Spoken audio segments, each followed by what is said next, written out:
Sementara itu memastikan penyembelihan hewan sesuai syariat Islam, pelatihan sembelih halal penting dilakukan agar memenuhi aspek religius, kesehatan, dan aspek kesejahteraan hewan.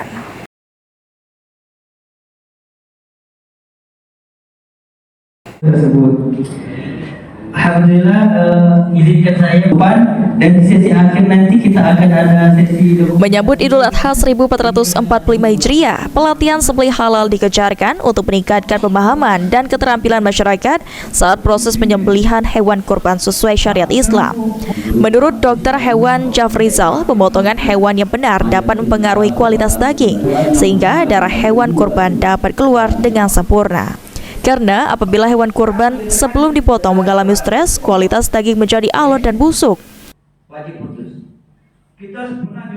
Jadi standar hewan untuk bisa disembelih yaitu pertama sehat, sehat artinya di sini sehat, tidak ada indikasi penyakit menular, baik itu menular pada hewan maupun menular pada manusia.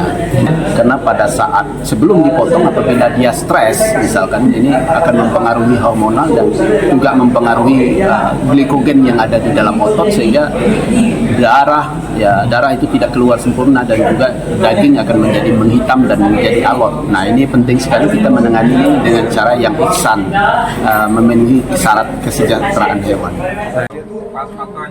Sementara itu, menurut Ustadz Basrun, syarat menjadi juru sembelih halal terdiri dari laki-laki beragama Islam, tidak meninggalkan sholat, memiliki benda tajam seperti golok dan pisau, agar sapi dan kambing tidak terasa sakit saat disembelih.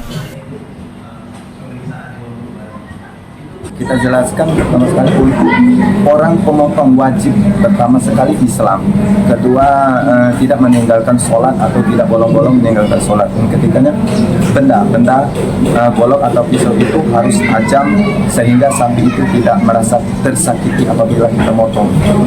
Fokus itu kita akan menerangkan tentang pemotongan yang sebenarnya pemotongan sekali tarik yang tidak layak untuk memotong sapi itu, yang seperti mengotot-otot atau goloknya berkarat, itu tidak direkomendasikan untuk di SKKNT-nya.